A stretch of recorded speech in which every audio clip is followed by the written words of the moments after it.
Welcome! We're delighted you wish to join the General Society of Mayflower Descendants, or GSMD.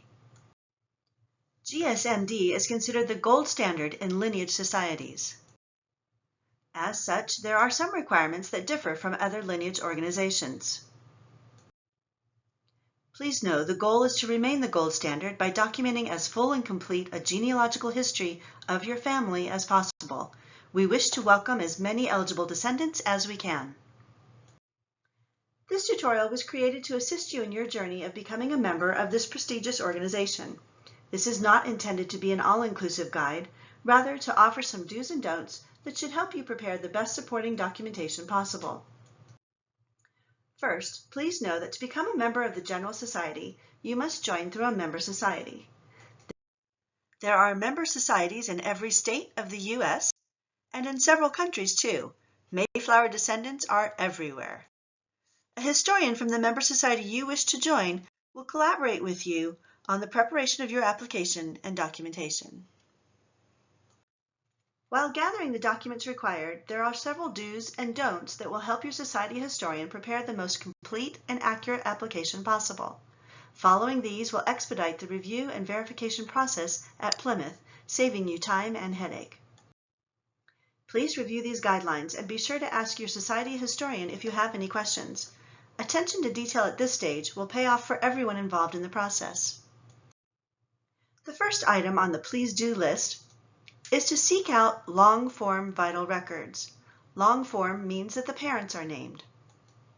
For birth certificates, for example, we're looking for a government-issued certificate, usually from the state, but sometimes the county, in which the event occurred. This should include the mother's maiden name. For marriage records, as another example, only a government-issued document that, generally speaking, names the parents is acceptable. Marriage documents from a church or the person who officiated the ceremony rarely include the parents' names and are not acceptable. Your society historian can help you learn the date by which each state began generating certificates for its residents' births, marriages, and deaths. You do not need certified vital records. Records that are for informational or genealogical purposes only are acceptable and may cost less. For ancestors who lived when a vital record should have been created, you will be asked to provide that document regardless of how many generations back they are from you. If the vital record cannot be found, request a letter from the agency stating that no record could be found and submit that. In this case, you may use other types of documents such as census records, church records, probate records, family Bibles, and more. Your society historian can help you determine documentation that is likely to be accepted. Many of these types of records will suffice to document your ancestor, but it is important to note that acceptability is confirmed only by the staff genealogists at the General Society. One important note, while it may be of great interest to you to have discovered multiple records of your ancestors' life events, the reviewing genealogists at Plymouth are looking for the fewest number of documents that best detail the birth, marriage, or death. Additional paperwork that does not offer new information only slows the review process. If you have a birth certificate that provides the name, date, location of the birth, and the parents' names, please do not also submit a baptismal record, a passport, a military document, or census record. The complete birth certificate is sufficient. Please submit a single copy of your documents, even if that record supports multiple generations, printed on letter-size paper and printed single-sided. Please don't group documents together and scan them onto a single page. And please don't submit a cell phone picture of the document, as these are often impossible to read. When submitting the documentation to your society historian, group the documents by generation, unless the source is a single publication that covers multiple generations. In this example, a published family genealogy details the life events of multiple generations. Please keep the book's title page, including the year of publication, and all pages together. Do not separate the pages and place them with corresponding generations. And now for the please don'ts. Please do not use a highlighter to identify your ancestor on a document.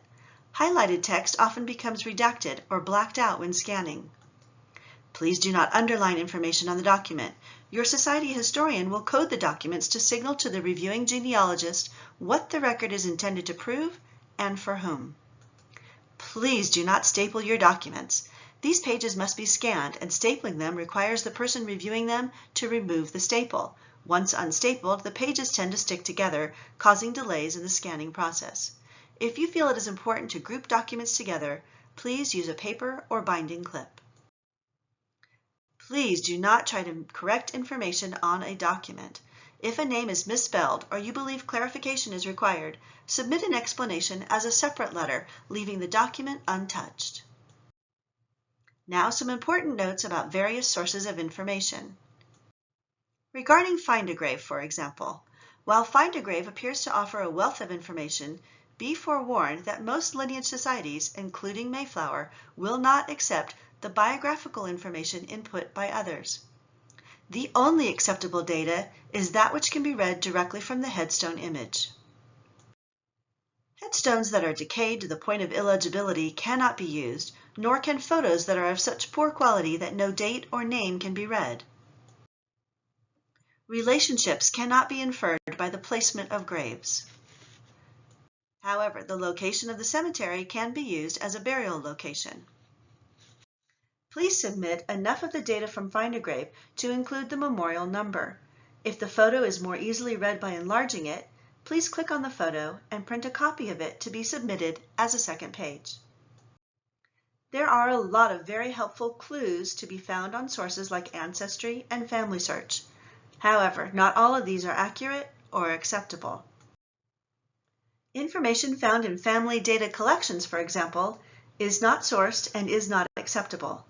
Proof of names, dates, and locations should come from primary sources, such as vital records, first, and acceptable secondary sources next. Please do not send an enlarged portion of a census page.